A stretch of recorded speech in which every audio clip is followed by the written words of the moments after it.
Imagine, na extremidade da Europa, onde o Mar do Norte bate nas baixas margens dos Países Baixos, vive um povo cujo código genético guarda um mistério de 1500 anos. Em 2002, geneticistas coletaram amostras de DNA de 94 homens frisões e as compararam com os habitantes da Inglaterra Central. O resultado chocou até os próprios cientistas. Dois povos, separados pelo mar e séculos de histórias diferentes, mostraram-se estatisticamente indistinguíveis em suas linhas genéticas masculinas. Como se o Mar do Norte não existisse. Como se alguém tivesse transportado o código genético de um povo inteiro para uma ilha. Quem são essas pessoas? Por que o haplogrupo R1b U106, a principal marca dos germânicos do norte do mar, os conecta aos ingleses mais firme do que qualquer livro de história? E o que está por trás da fórmula os últimos anglo-saxões da Europa? As respostas estão nas moléculas de DNA, e elas vão surpreendê-lo. Hoje, iremos discutir 4 pontos-chave. Primeiro, por que a língua dos frisões está mais próxima do inglês do que qualquer outra na Europa, e o que isso revela em termos genéticos. Em segundo lugar, o que a análise de DNA de mais de 2.000 homens dos Países Baixos revelou e quais haplogrupos dominam a costa do Mar do Norte. Em terceiro lugar, como o antigo DNA de sepultamentos anglo-saxões dos séculos V ao VIII apontou para a costa da Frísia como uma das principais fontes da grande migração de povos para a Grã-Bretanha. E, finalmente, por que os frisões modernos preservaram em seus genes o que os próprios ingleses há muito se perderam no fluxo de migrações posteriores. E, no final, contarei a você sobre uma descoberta feita na análise de 460 genomas antigos, que fez os cientistas reavaliar completamente a escala da migração anglo-saxã para a Grã-Bretanha. Mas vamos por partes. Nos últimos anos, as tecnologias de sequenciamento de DNA permitiram que os cientistas olhassem para o passado com uma precisão que antes parecia impossível. O que por séculos foi objeto de debates entre historiadores e linguistas, agora é checado em moléculas. Em 2022, uma equipe internacional de geneticistas publicou no jornal Nature os resultados da maior pesquisa de DNA antigo da era anglo-saxã. 460 genomas antigos, dos quais 278 são de sepultamentos no território da Inglaterra, do século I ao século XIII. Esses dados revolucionaram a compreensão sobre quem realmente criou o fundo genético inglês. Descobriu-se que a resposta não estava nas Ilhas Britânicas, mas na costa oposta do Mar do Norte. Lá onde os campos planos se estendem até o horizonte, onde o vento tem cheiro de sal e onde ainda vivem pessoas cuja DNA guarda a chave para uma das maiores migrações na história da Europa. Quem são esses misteriosos frisões? Você sabia que os linguistas destacam um subgrupo especial de línguas germânicas ocidentais que chamam de anglofrísico? O antigo frisão e o antigo inglês formam o par mais próximo. Essas duas línguas compartilham características fonéticas e gramaticais únicas que as diferenciam de todas as outras línguas germânicas. Essa proximidade indica que, em um passado distante, ambas as línguas eram uma só. Historicamente, os frisões habitavam uma faixa alongada da costa do Mar do Norte, da província holandesa da Frísia, passando pela Frísia Oriental, no noroeste da Alemanha, até a Frísia do Norte, em Schleswig-Holstein. No início da Idade Média, seu território era ainda maior e abrangia uma parte significativa das baixas costeiras. A proximidade das línguas indica, por si só, uma origem comum das populações de ambos os lados do mar. Mas a linguística é uma hipótese. E se ela pudesse ser verificada? Os geneticistas fizeram exatamente isso. Em 2013, um grupo de cientistas liderados por Abdellaoui realizou um extenso estudo da estrutura genética dos Países Baixos. Eles analisaram o DNA de 999 homens de 54 locais em todo o país. 443.816 marcadores genéticos para cada um. O resultado, à primeira vista, parecia monótono. O índice médio de diferenciação genética entre subpopulações foi de apenas 0,00038, quase zero. À primeira vista, todos os holandeses eram geneticamente idênticos. Porém, quando os cientistas olharam mais de perto, uma fronteira invisível se destacou. Um gradiente microgeográfico claro que ia do sudeste para o noroeste. Desde as províncias do sul até a costa do Mar do Norte, o retrato genético da população mudava suavemente. Mesmo dentro de um pequeno país, o DNA traça linhas que carregam milênios de história. E o que mais se escondia estava exatamente no norte, onde vivem os frisões. Mas o verdadeiro avanço ocorreu em 2020. Byrne e colaboradores aplicaram um método de cópia de haplótipo aos dados de 1.626 holandeses. Este método compara não marcadores individuais, mas segmentos inteiros de cromossomos, o que fornece uma visão muito mais detalhada. Os cientistas descobriram 40 clusters genéticos em todo o país. Ao agrupá-los em 16 grupos, um cluster chamou a atenção especial. Eles o designaram com 4 letras: N, H, F, G. Norte da Holanda, Frísia, Groninga.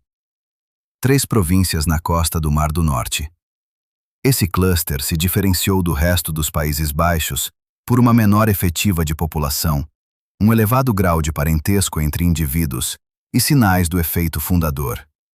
Em termos mais simples, os habitantes da costa norte foram identificados como uma população mais antiga, que preservou o retrato genético que há muito havia mudado no sul do país.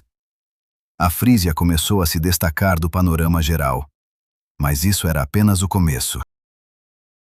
A propósito, um fato histórico curioso. Quando os cientistas aplicaram o algoritmo Globetrotter aos dados do cluster norte, descobriram algo inesperado. Nos genes dos habitantes dessas 3 províncias foi registrado um evento de mistura com uma grande componente dinamarquesa. O algoritmo datou isso entre 759 e 1290. Esse é exatamente o período em que as fontes históricas registram a presença e o domínio dos vikings dinamarqueses nas terras do norte dos Países Baixos. A genética confirmou. Eles não apenas chegaram, mas deixaram sua marca no DNA da população local. Mas aqui está o importante. Apesar dessa camada dinamarquesa, os frisões preservaram sua antiga fundação genética. Os vikings adicionaram um novo matiz, mas não mudaram o quadro. Ao modelar as contribuições externas para as províncias do norte, a fração da componente dinamarquesa foi maior do que no sul, mas a base permaneceu a mesma. E agora, ao deixar a visão geral, vamos às linhas masculinas. É exatamente lá que se esconde a principal resposta. E isso nos leva ao ponto mais interessante. Prontos para uma estatística chocante? Em 2020, Altena e colaboradores publicaram o estudo mais detalhado até hoje sobre as linhas genéticas masculinas dos Países Baixos. 2.085 homens, 99 pontos de coleta em todo o país. 92 marcadores no cromossomo Y, permitindo distinguir 32 haplogrupos. O cromossomo Y é transmitido estritamente de pai para filho e quase não muda ao longo das gerações. Isso o torna uma ferramenta ideal para rastrear migrações masculinas através dos séculos. E aqui está o que a análise mostrou. 2 macrohaplogrupos dominam absolutamente. O grupo R, predominantemente R1b, constitui quase 62% de todas as linhas masculinas do país. O grupo 1, 27,82%. Juntas, cobrem quase 90% do fundo genético masculino dos Países Baixos. E os restantes 10% são compartilhados entre todas as outras linhas.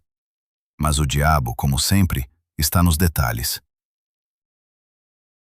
Aqui estão números concretos que vão deixar você tonto. Dentro do grupo dominante R1b, há um subgrupo que desempenha um papel-chave na nossa história. R1b, M405. Ele agrupa várias ramificações e representa 34,15% de todas as linhas masculinas dos Países Baixos. Mais de um terço dos homens holandeses carregam essa marca. Mas o mais interessante é a sua geografia. A análise espacial revelou uma tendência clara.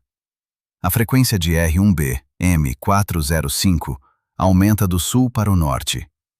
E sua sub-ramificação-chave, R1b-U106, na Brabante, na fronteira entre os Países Baixos e a Bélgica, mostra um gradiente claro.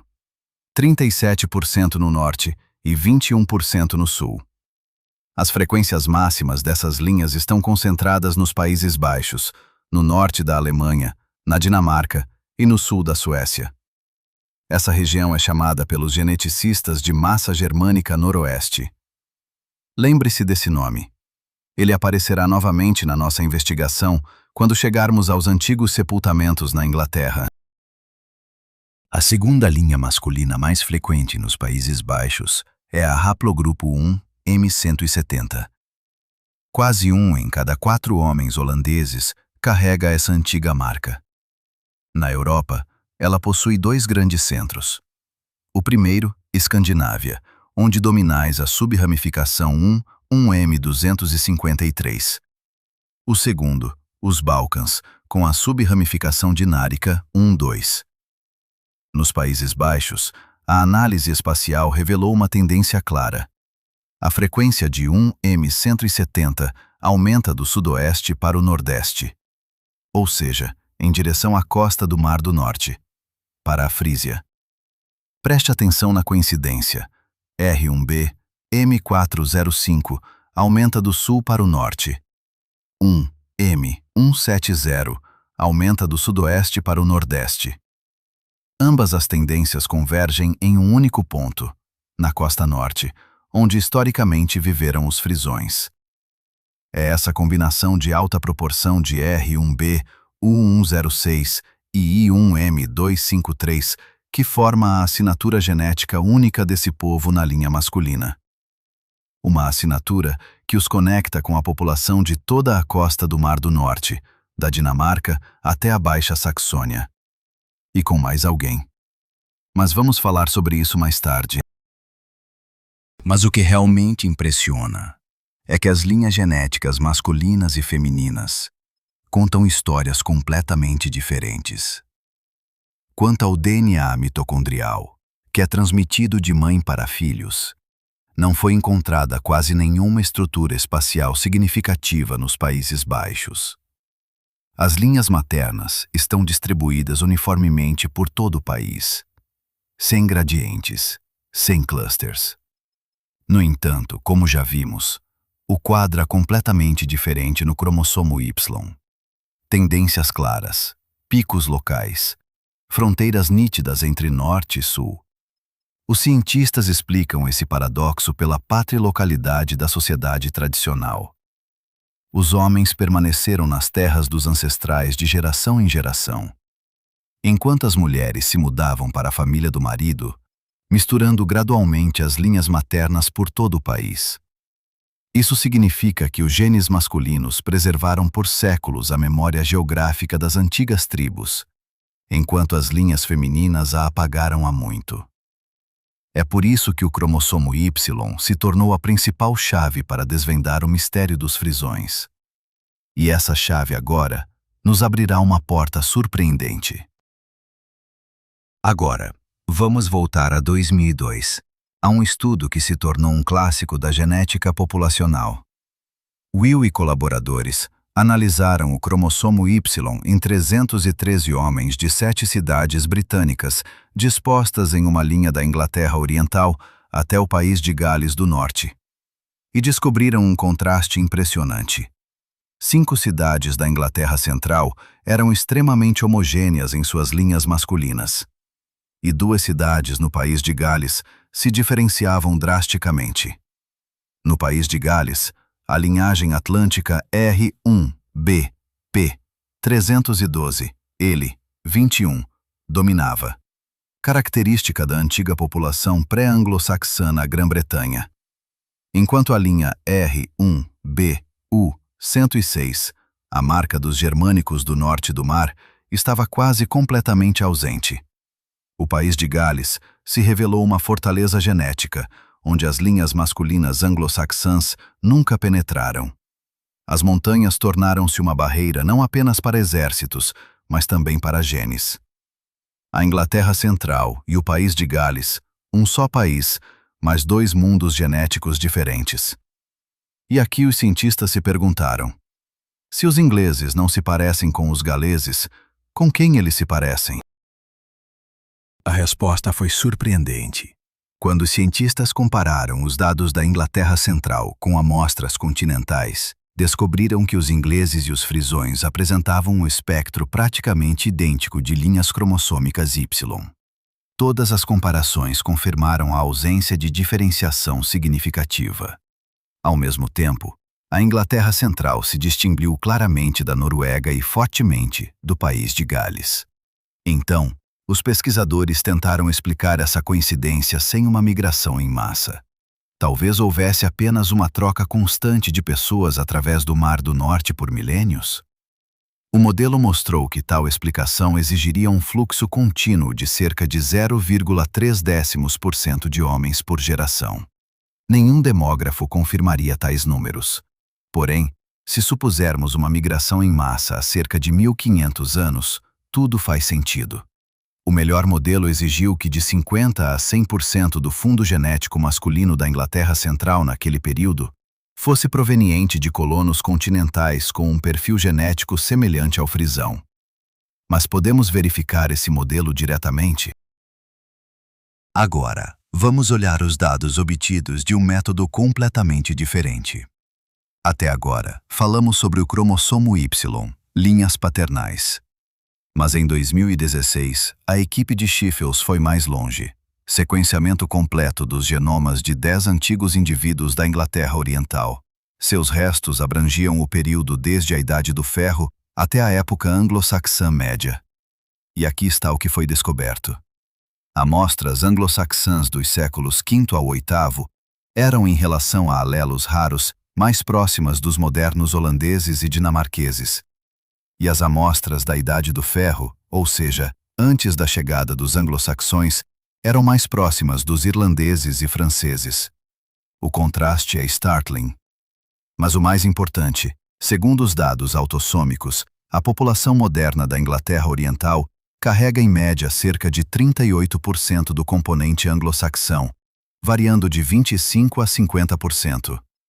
Isso já não se trata apenas de linhas masculinas, é o genoma inteiro. E ele aponta na mesma direção, para a costa do Mar do Norte. E aqui está uma história que dá arrepios. Lembra do estudo de Gretzinger que mencionamos no início? 460 genomas antigos, a maior amostra da era anglo-saxã. Assim, os resultados surpreenderam até mesmo os autores. Nos sepultamentos de alta Idade Média na Inglaterra Oriental, a média da componente norte-europeia continental alcançou 76%. 3/4 do genoma do continente. Mas a situação é ainda mais dramática quanto ao cromossomo Y. Ocorreu uma quase total substituição das linhas masculinas. Em vez da R1b-P312-L21, característica da Idade do Bronze na Grã-Bretanha, passaram a dominar haplogrupos completamente diferentes. R1b-106, R1a-M420, I1-M253 e 2A1-L460. Reconhece esse conjunto? Essas são exatamente as linhas que hoje dominam entre os germânicos do norte e os holandeses. Os frisões fazem parte desse mundo genético. Não são meros observadores, mas um dos principais protagonistas. Então, o que aprendemos ao comparar todos os dados? A melhor fonte genética do componente anglo-saxão é a faixa ao longo do Mar do Norte, da Frísia, passando pela Baixa Saxônia, até o sul da Suécia. Semelhanças especiais existem com amostras de alta Idade Média do norte da Alemanha. E agora, observe o contraste dentro dos próprios Países Baixos. A ramificação sul-europeia, R1b-S116, também conhecida como P312, representa pouco mais de 21% e aumenta em direção ao sul do país. Essa linha é mais típica da França e da Península Ibérica. Mas o norte dos Países Baixos é um mundo genético completamente diferente. Lá, dominam R1bu106 e I1m253, o mesmo conjunto que já vimos nos sepultamentos anglo-saxãos. O resultado é claro. Dentro de um pequeno país, há uma fronteira genética invisível. Ao sul dela, a Europa continental. Ao norte, o mundo do Mar do Norte. E foi essa assinatura nortista, há 1500 anos, que evaporou para o estreito e se tornou a base do fundo genético inglês. E agora, pense em algo. Os modernos ingleses já não são idênticos àqueles colonos da Alta Idade Média.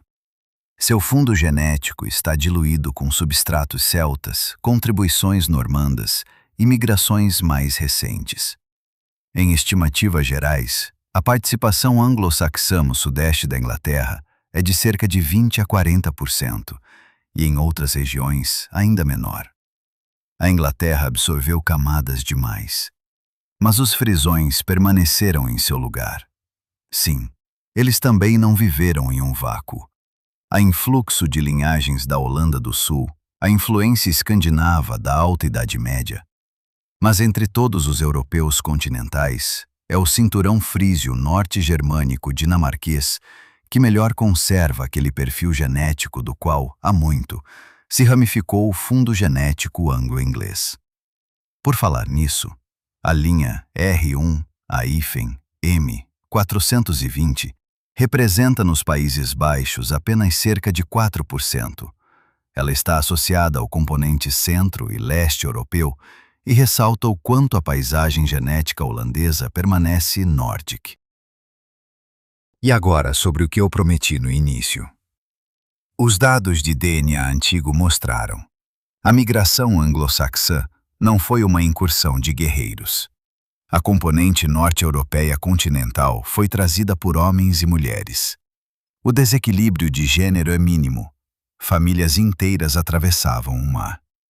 Isso é fundamentalmente diferente, por exemplo, das expedições vikings, que eram dominadas por homens. A escala da migração foi enorme. E o que do outro lado? O fundo genético holandês permaneceu extraordinariamente estável.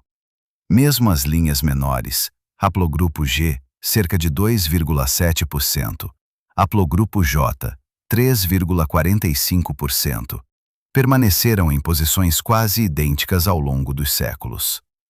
Isso significa que os frisões são saxões congelados? Não, eles também mudaram. Mas entre todas as populações continentais atuais, eles permanecem o retrato genético mais próximo daquele povo que, há 1500 anos, atravessou o Mar do Norte e lançou as bases do que hoje chamamos de Inglaterra. E o que você pensa? Essas descobertas genéticas mudam sua percepção sobre a origem dos povos europeus? Duas margens de um único mar, duas línguas, dois países. Mas por trás de tudo isso, uma e a mesma base genética estabelecida há 1500 anos. Você sabia que gêmeos genéticos podem viver de diferentes lados do estreito, falar línguas diferentes e nem sequer suspeitar o quão próximos são? Se você vive na Inglaterra ou nos Países Baixos, certamente tem algo a acrescentar a essa investigação. Talvez você mesmo tenha feito um teste de DNA e descobriu coincidências inesperadas. Escreva nos comentários quais mistérios genéticos dos povos você gostaria de explorar em próximas edições. E não se esqueça de se inscrever no canal para não perder novas investigações. Há muitas histórias pela frente, nas quais o antigo DNA transforma tudo o que considerávamos uma verdade imutável. E por último, você sabe o que une a palavra liberdade em frisão e em antigo inglês? Elas soam praticamente iguais. Frisão, freedom, e antigo inglês, freedom. Coincidência? Dificilmente. Os frisões medievais eram conhecidos por sua feroz liberdade. Eles não conheciam o sistema feudal por mais tempo do que qualquer outro povo da Europa. Sua terra era chamada de Liberdade Frísia, um território onde não havia condes nem servos, e as decisões eram tomadas em assembleias populares. E aqui está algo curioso. O mesmo modelo de autogoverno formou a base dos Witan anglo-saxões, conselhos de sábios. Talvez não apenas os genes e a língua tenham cruzado o Mar do Norte há 15 séculos. Talvez o famoso espírito inglês de liberdade, que mais tarde se manifestou na Magna Carta e na tradição parlamentar, tenha nascido não nas Ilhas Britânicas, mas nas planícies ventosas da Frísia. E continua vivo de ambos os lados do mar, registrado não apenas nas crônicas, mas também no DNA.